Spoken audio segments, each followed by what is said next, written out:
All right, so today we're not playing around. There's 6 Group 1s tomorrow between Rosehill and Caulfield. It's one of the all-time great days of racing. Obviously, Golden Slipper Day. It's the richest 2-year-old race in the world. It should be an unreal day. And I'm going to Rosehill as well, so we'll be there. We'll be there. It should be an interesting day. Plenty of different stories unfolding in these races. So we'll start off with Caulfield. The Alexandra Stakes, Group 3 over a mile for the fillies. We're not going to spend long here. I think get a good feeling. This is a really good distance for her. She struck me last prep as more of a mile or 2,000 metre horse. Obviously didn't get the mile and a half trip in the Oaks. So I think this is a pretty easy race for. Obviously we've got Strictly Business returning, who won the Oaks. She's probably better off over 2,000 metres, I think. You got some other sort of average horses here. I think it's an obvious race for Get a Good Feeling to win. We'll move on now. Far out. Not that race. This is an okay race. I don't really have a pick here. It's just a little bit messy, although there's a few sort of interesting horses like Point Barrow, who I think she was favoured in the Oakley Plate last start. Alpha Sophie, who just didn't fire at all. You got Motorsports, who won a Group 3 last prep, and now he's back here. First up with Harry Coffey on board. It's an okay race. I don't really have a clear pick for it. We'll just move on to the next one, to be honest. I don't really have any interesting things to say about that. The Sunline Stakes, a mile for the fillies and mares. Treasure of the Moment, hot favourite here. And I think it's warranted too. Like, she's running these races that have been weight for age, and now she's dropped in grade against her own sex. Obviously she's going to be a hot favourite. Although I take a small issue with Daniel Stackhouse riding. I think, he's a good jockey, but, she's used to having bloody Damien Lane. I think Ethan Brown rode her last start. I think Ethan Brown was meant to ride her last start, or someone else meant to ride her last start, but obviously she got scratched. Obviously short favourite. Now this is the one that interests me quite a bit, Damask Rose. She's been quite consistent this prep, running second and third, but a win has been quite elusive for her. Now Craig Williams has been riding her last few starts, which is okay, but I think Michael D is a good change of jockey here. And I think she's a good each way play here. I'll probably have something on her each way here. Just in case Treasure of the Moment doesn't fire. She should. She absolutely should win this race, but I think Damask Rose is also due for a win as well. And if you look down the page a bit, Butternut Princess is an enormous price at 40-1, I feel. She ran very well 2 starts back at Caulfield, Group 3 level. It didn't really come together for her in the Matron Stakes. She's back at Caulfield here. I think if you forgive her last run at 40-1, that's a massive price. They're probably they're the 3 that I think could win this race, but I'll probably have something on Damask Rose, just citing the jockey change, I guess. And she's very consistent as well, and she goes very well over a mile. So we'll move on to the next one. I think we're on to the William Reid here. Yeah, really good race this. You got Jimmysstar, who, can't stop winning as of late. Got his maiden Group 1 in the Telegraph, I think it was, in New Zealand. I'll just double check that. No, the Railway, sorry. I get confused between the two. Won the Railway, then won last start carrying like fucking 70 kilos or something. No, it wasn't 70. It was like 62 kilos. Really impressive. I didn't think he'd win with that amount of weight. But obviously showed he's too good of a horse. But Jimmysstar, obvious favourite. Mark Zara riding. I think this is the first time Ethan Brown hasn't ridden him in God knows how long. Obviously Mark Zara's, one of the best there is. There's some concern here that him drawing barrier one's, going to be bad because he'll get like shuffled back and stuff, or like he might get like, boxed in, that sort of worry, which I do understand. But I think Zara's a good enough jockey to know not to get boxed in, and he'll go back, and I think he'll come flying home. And I think he's a really obvious bet here. Obviously, he's first up as well, so probably won't have like full stake on, but he's the classiest horse here, and he's 6 years old in the Southern Hemisphere. Those 6-year-olds, they're getting better at that age often. So yeah, I think he's obvious. But it wouldn't surprise me at the same time if a horse like Angel Capital or Magic Time even jumped out of the ground and ran a big race. I think Angel Capital is so badly overdue for a big race win, I guess. And I think a horse like him, this is me getting a bit sidetracked, but I think he's better suited over a mile, maybe even like 2,000 metres, to be honest, the way he settles in his races. So some good horses here. Magic Time, Charmstone, who's probably one of the best fresh horses in the country. She goes very well first up. She could make the race interesting as well. I like the look of Devil Knight as well at a big price, but I just, barrier 8, for me personally, when I'm betting on these sprints, I need to be drawn barrier 7 or less, and if they're in barrier 7, they need to have J-Mac on board. That's my thinking with those races. So, yeah, Jimmysstar, obvious pick here for me. Okay, we'll move on to the Alistair Clark Stakes, 2,000 metres. It's a good lead up for the Derby. So the winner here might head up to Sydney in a few weeks' time. Planet Red's the favourite here. He comes from that Caulfield Guineas, Australian Guineas Observer form line, if you like. So he's the classiest horse in here by a very long way. Single choice won the Autumn Classic last start over a similar distance to what this race is. So I guess he has that in his favour. Whereas Planet Red, he's going up to 2,000 metres. There might be stamina queries. Although he's not an on-speed horse, he drops out a bit, so that'll 100% suit him more over 2,000 metres than it would suit an on-pacer. And then you got a few others here, like Autumn Mystery, who won a Group 3 in the spring over this sort of distance, so he might surprise. There's just it's kind of stragglers, although this seems very high up in the market. Roulette King, I didn't actually see his win at Sandown, but it must have been appealing to the eye, I guess, if it's that high up in the market. So, yeah, Planet Red here, obvious pick. Mark Zara on board. Might be Mark Zara double towards the end of this meeting with him on Planet Red and Jimmysstar. So, yeah, I'm not really like a short. I don't really back short price favourites, but if I can find $2.10 for Planet Red, then I'll probably get on, I'd say. And then the last race, it's just a benchmark 84. But there's one horse I want to talk about here that you shouldn't bet on, but I just want to talk about him because I remember this horse from England. It's a horse called Jackknife. Now, he's a son of Kamiko, who's a very hot stallion in the Northern Hemisphere. Kamiko himself won the 2,000 Guineas. And this Jackknife's a really beautiful horse. He's this black, really, really nice gelding.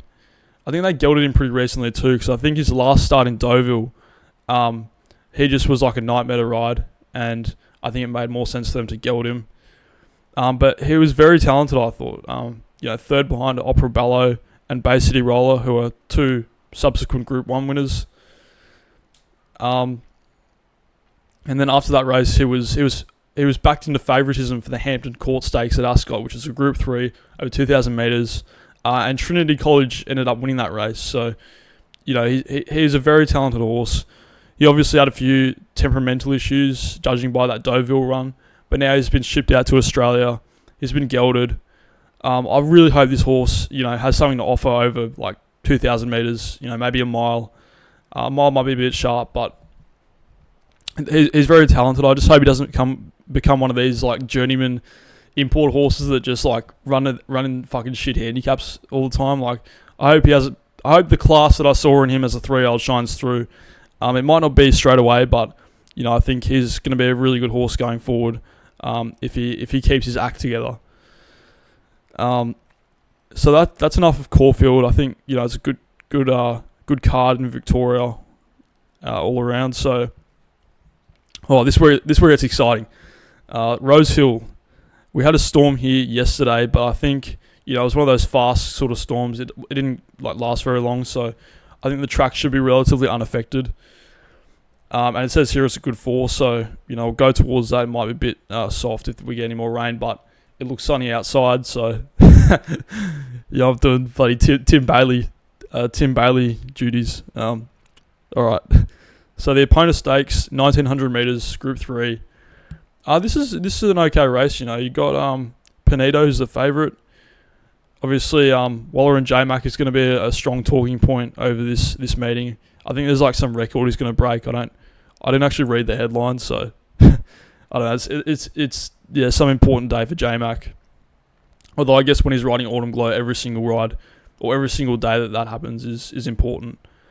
But in this race, I'm a fan of Polymnia. Obviously, trained by John O'Shea and Tom Charlton, ridden by Zach Lloyd. I think the start up to 1900 meters is really interesting. I think she'll do all right. I think $8 is kind of a good price for she's drawn pretty well. I just hope Zach Lloyd gives her a comfortable ride and doesn't overcomplicate things too much. Not that he does. I think he's an excellent rider. But yeah, Pinedo just drawn barrier 14 is a big problem for me. Like just common sense really. Then you got Machine Gun Gracie coming up from Victoria. Carries a bit of a different form line to the race. And then you got Moving Out as well, who, 1-2 starts back at a massive price. She could surprise here, although, I just think Polymnia is a good price, and I think she's the sort of horse you want to be on here, like bit of a progressive type. But yeah, no, should be an interesting race. Good way to kick off. The group races at Rosehill. I know that the Manion Cup's beforehand, but I'm just not really that interested in it. Right, so we've got the Derby Munro Stakes. 1200 metres listed race. This is a good race. Probably a no-bet race for me, but there's a few here to keep an eye on. Like, Skyhook is returning. Last seen running 5th in the Cornwall Stud Stakes at Flemington behind Tentyrus. He's an interesting horse, like he did win I think he won a Group 2 last prep on very heavy track, which, isn't a great look, but, he could run a good race first up here with Tim Clark on board. You got Space Rider, who won a Group 3 last start at Caulfield, but for me, generally, like, I kind of toss out Caulfield form unless it's a really good race, and I don't think that was, like, it just, it's just a bit of a niff-nuff win, I think. Although Salty Pearls, she's done better out of it, but she's more of a miler, so that would have been too short for her anyways. And then you got Wadton, who's... imagine he just wins here. Like, and it's a very winnable race for him, to be honest. Like, a massive drop in class. Karen McAvoy booked, who's, returning from injury. It's a very winnable race for him, although, like, you'd have to be... Like, if you back it and it runs terribly, like, there's no excuses. Like, it's a natural selection at that point. So you're risking that look... that reputation for yourself if you're backing that. And then you got Nashville Jack, who's been running good races recently, although he's drawn barrier 8, which is a little bit wide. It's just going to be a watch race for me, I think. And I think the winner here will probably... I think Skyhook will probably win, to be honest. I think he's the best horse here. Hidden Motive goes all right. I mean, I'm not really offering it much technical advice here. It's just like...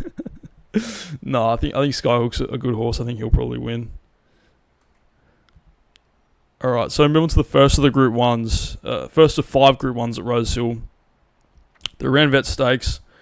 Pretty small field. 2-horse race here between Serdelius and Aliana. I really want to back Serdelius, but I think Aliana's flying, and I think J-Mac on board is going to make a small difference. I don't think it's a massive difference, but I think Aliana's just so overdue for one of these, like, wait for age Group 1s.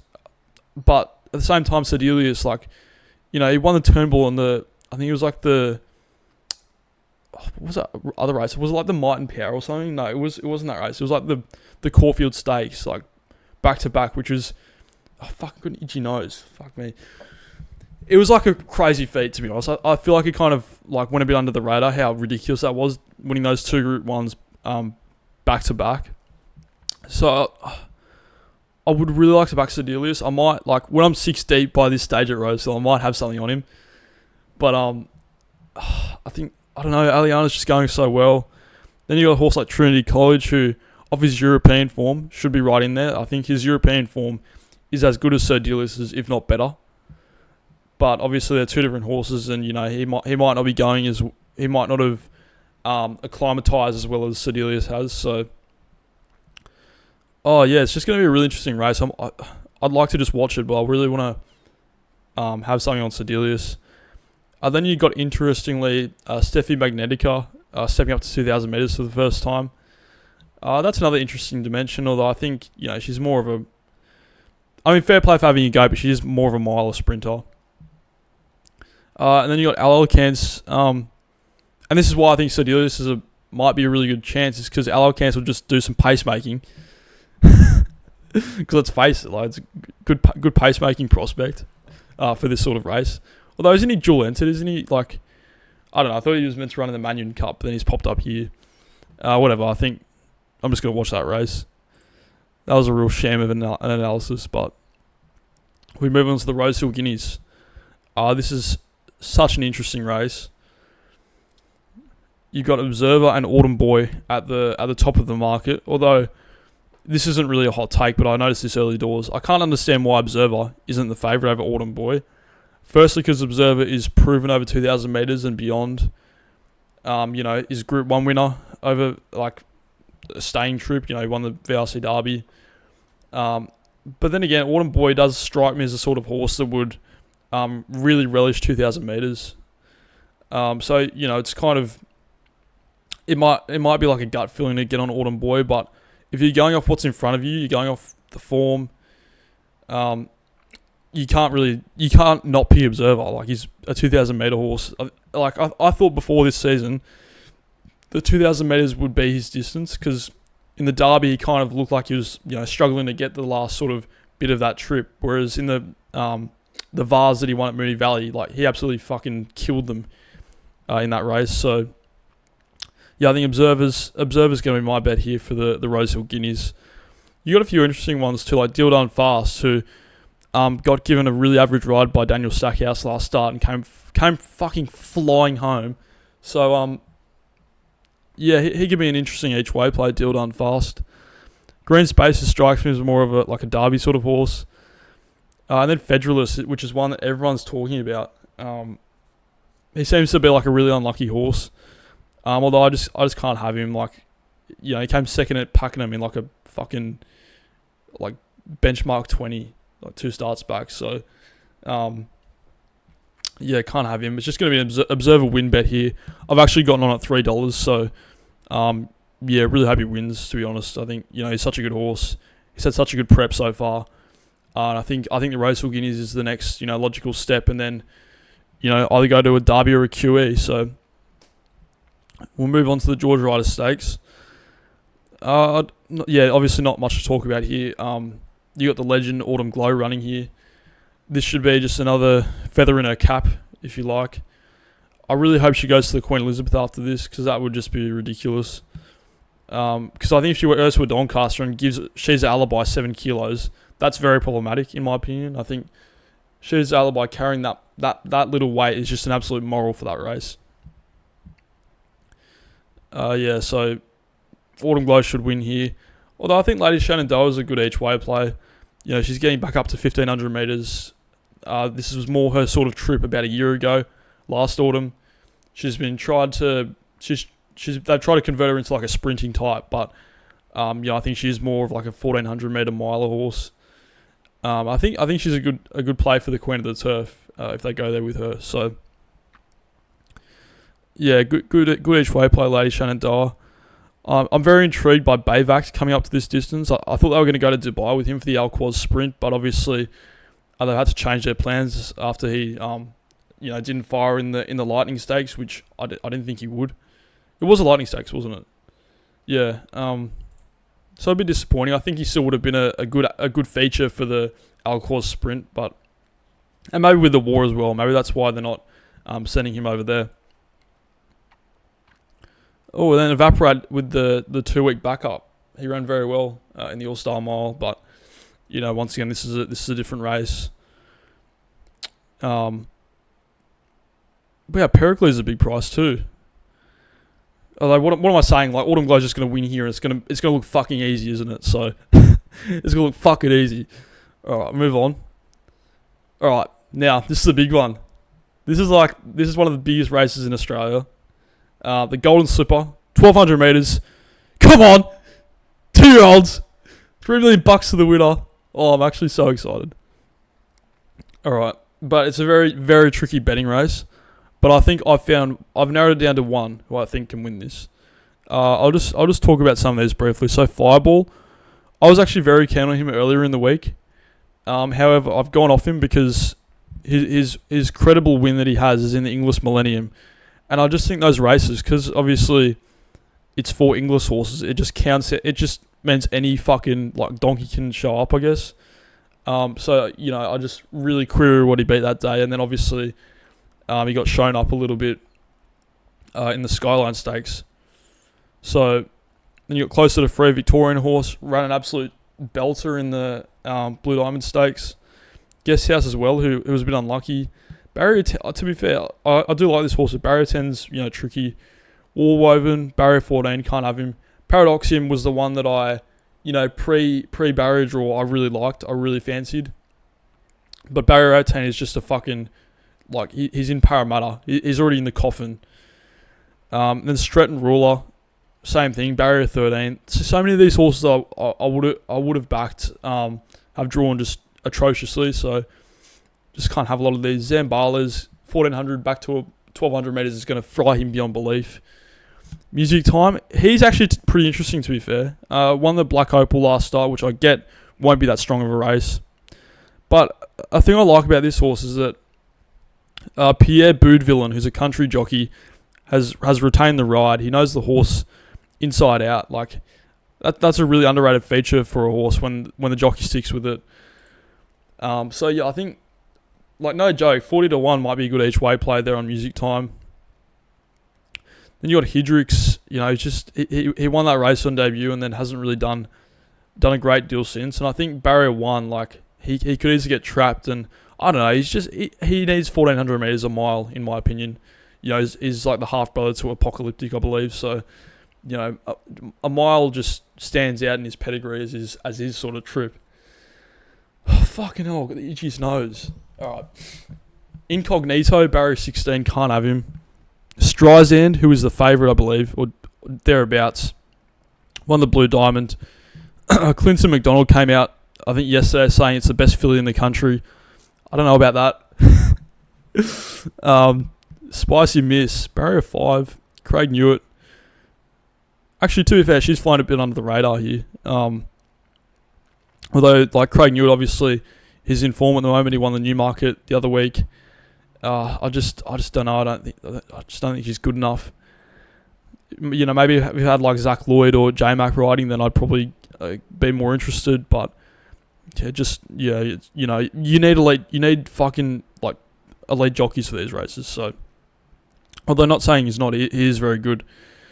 But it's just personal preference, I guess. Then you got Cheyenne, who I think is the favourite. Won last start.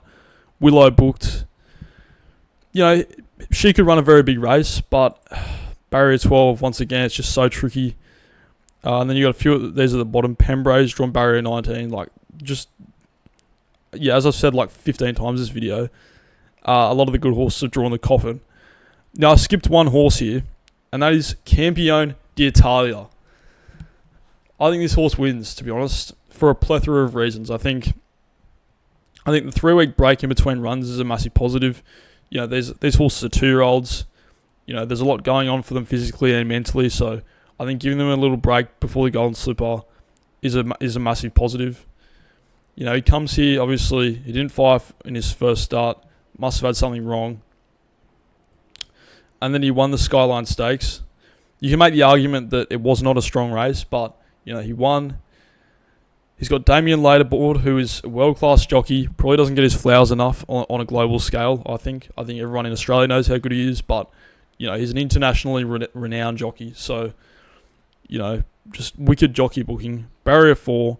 I think this comes down to him getting a very comfortable run, and then Damien Lane pushing the button when he gets out. He doesn't need to break well, and it might be a bit tricky getting out in the straight, but it's a golden slipper. Like, you're not going to find a perfect horse, and there's no superstar this year. So he's the one for me. Like, $20 is just, I think, is such a good price for him.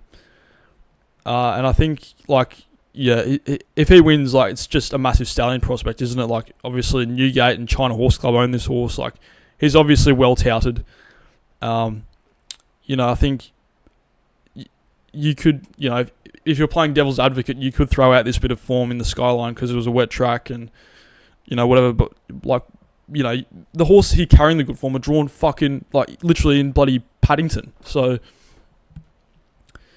yeah, I think this is the one that I'm going to pick. Campione D'Italia. I think he'll win the Golden Slipper. He's my official tip for that race. Alright, move on to the Galaxy. Yeah, handicaps I just don't really have much of an opinion on, unless it's the Melbourne Cup or the Caulfield Cup. Yeah, not a great deal here, although I feel like what's going on with Enriched? Like, didn't he win a Group 2? Didn't he win, like, the Arrowfield Sprint last year or something? Yeah, like what is going on there? I guess he's had a lot of time off, but when I'm 6 deep, I might have something on him because he is a good horse. But barrier 11's a big problem. Yeah, it's just not a great deal I want to talk about here. Generosity obviously won a Group 2 last start. Brias is returning too, but carrying a lot of weight. As I said in my video yesterday, carrying a lot of weight in a handicap sprint is just very difficult. So we'll move on to the last race. Oh, I'm gonna need a pacemaker by this race, I reckon. Far out. Especially if Observer wins or bloody Campione D'Italia wins. It's going to be a long but fun day at Rosehill tomorrow.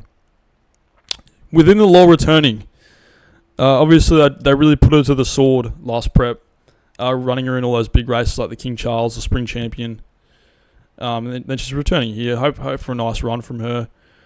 But if I'm going to have a bet here, and I'm not really that confident either, it's in Karuna. Ran a stormer last start in the Fireball Stakes. Although, then again, she's a 3-year-old filly. She's up against the older mares here, who might have the toughness edge over her. Apologies for the coughing. But yeah, this should round off a nice day at Rosehill. I'm absolutely buzzing. I haven't been to Rosehill since.